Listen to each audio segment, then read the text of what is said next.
سورہ فاتحہ پر آپ غور کریں جو ہماری نماز کا جزو لازم ہے، تو ہم پہلے کہتے ہیں الحمدللہ رب العالمین الرحمن الرحیم مالک یوم الدین ایاک نعبد و ایاک نستعین۔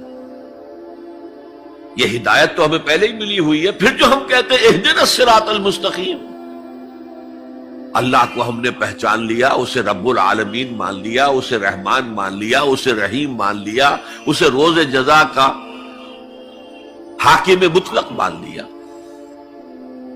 تو اب کون سی ہدایت رہ گئی؟ ہدایت تو آ گئی۔ اب اصل ہدایت جو درکار ہے وہ ہے جو ریلیونٹ ہے آج کے دور میں، جو اجتماعی نظام ہے انسانوں کا، اس کے لیے انسان بالکل بے بس،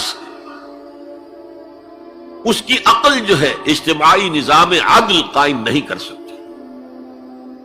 انفرادی طور پر نیکی اور بدی کا علم میرے اور آپ کے نفس کے اندر ودیعت شدہ ہے، وَنَفْسٍ وَمَا سَوَّاهَا فَأَلْهَمَهَا فُجُورَهَا وَتَقْوَاهَا، یہ موجود ہے۔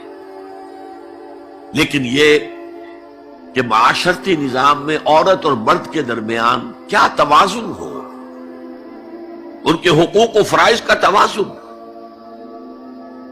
دنیا میں کیا ہوتا رہا ہے اور ہو رہا ہے آج بھی۔ یا عورت جوتی کی نوک کے برابر ہے، کوئی اس کی حیثیت نہیں، بھیڑ بکری کی طرح ملکیت ہے، اس کے کوئی حقوق نہیں، اور یا عورت کلوپیٹرا بن کر پورے ملک کی قسمت کا بیڑا غرق کرتی ہے، انسانوں کے شانہ بشانہ ہو کر وہ در حقیقت خاندانی نظام کو برباد کرتی ہے۔ ان دونوں کے درمیان توازن کیسے قائم کیا جائے؟ اب آپ سوچئے، تجزیہ کیجئے۔ اگر مرد سوچے گا، نظام بنائے گا، تو وہ اپنے احساسات سے تو واقف ہے، عورت کے احساسات و جذبات سے تو واقف نہیں ہے۔ عورت نظام بنائے گی تو وہ اپنے احساس و جذبات سے واقف ہے، وہ مرد کے احساسات و جذبات سے واقف نہیں۔ یہ عادلانہ نظام وہی ہستی دے سکتی ہے جس نے مرد کو بھی پیدا کیا، عورت کو بھی پیدا کیا۔ ایک ایمپلائر ایمپلائی ریلیشن شپ ہے، کارخانے دار ہے، وہ لوگوں کو رکھتا ہے مزدور۔ اب جو بھی پروڈکشن ہو رہی ہے، جو نفع ہو رہا ہے، اس میں کتنا حصہ مزدور کا ہونا چاہیے، کتنا سرمایہ دار کا ہونا چاہیے، کون طے کرے گا؟ یا سرمایہ دارانہ نظام بن جائے گا اور مزدور کمر توڑنے والی محنت کرنے کے باوجود زندگی کے بنیادی جو تقاضے ہیں ان کو بھی حاصل نہیں کر سکے گا۔ میں نے آپ کے ممبئی شہر میں جو اس وقت دیکھا ہے، یہ جو چھوٹے چھوٹے خانے بنے ہوئے کبوتروں کے سے جن میں انسان رہ رہے ہیں اور پوری زندگی ان میں گزارتے ہیں، یہ انسان، جبکہ اونچے اونچے محل موجود ہیں، بڑی بڑی عمارتیں موجود ہیں، ایکڑوں پر پھیلی ہوئی کوٹھیاں موجود ہیں، یہ ہے ننگا کیپٹلسٹک نظام، ننگا عریاں۔ اسی کا رد عمل تھا جو کمیونزم کی شکل میں ظاہر ہوا، ایکویلٹی ہونی چاہیے، لیکن اس کمیونزم نے شکل اختیار کر لی ون پارٹی ڈکٹیٹرشپ۔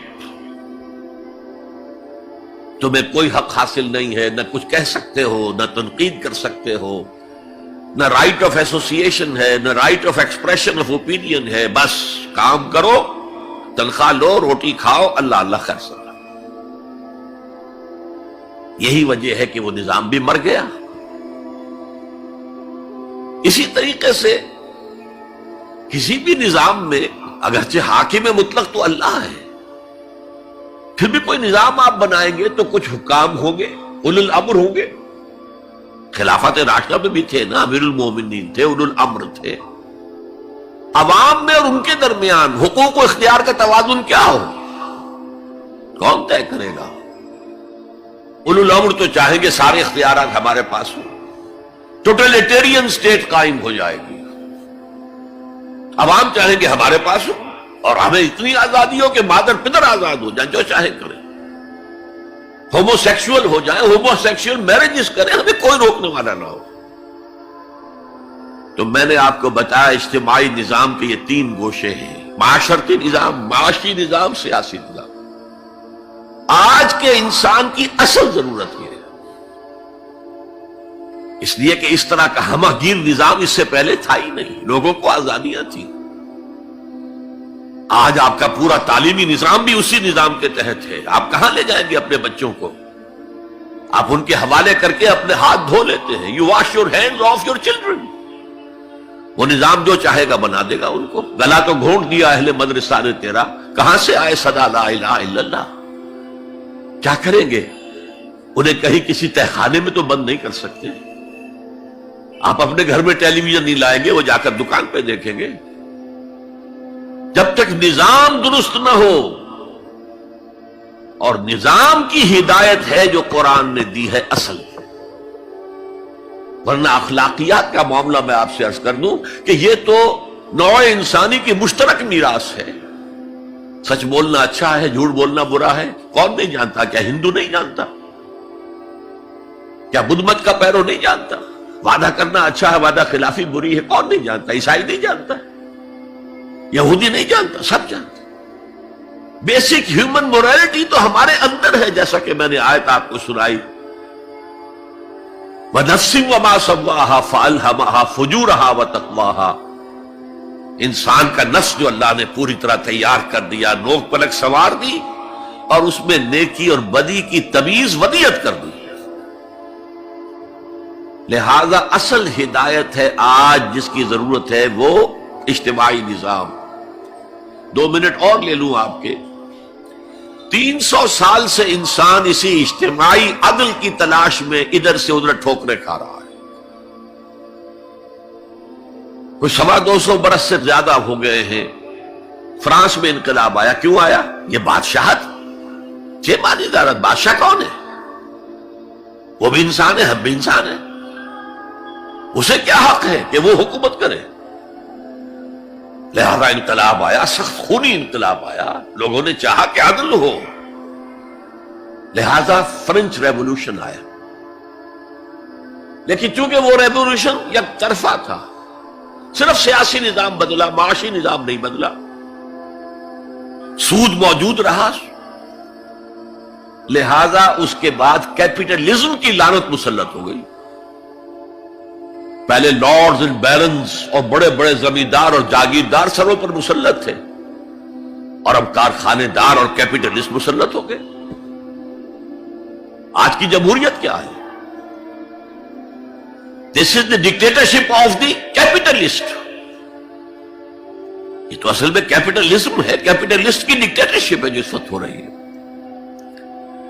اچھا، اس سے نجات پانے کے لیے چھلانگ لگائی دوسری طرف کمیونزم، تو وہ میں آپ کو بتا چکا ہوں، وہاں انفرادی آزادی ختم ہو گئی، اب وہ بھی مر گیا۔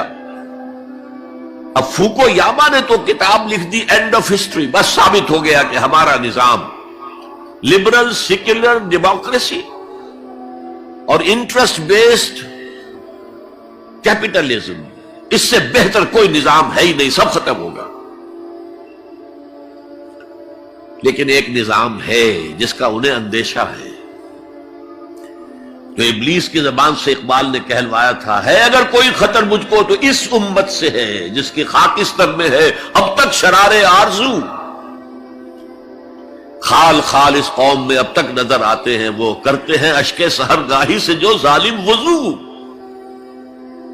بڑے نیک لوگ بھی موجود ہیں، لیکن بحیثیت مجموعی امت کا حال کیا ہے؟ جانتا ہوں میں یہ امت حامل قرآن نہیں، جانتا ہوں میں یہ امت حامل قرآن نہیں ہے، وہی سرمایہ داری بندہ مومن کا دین۔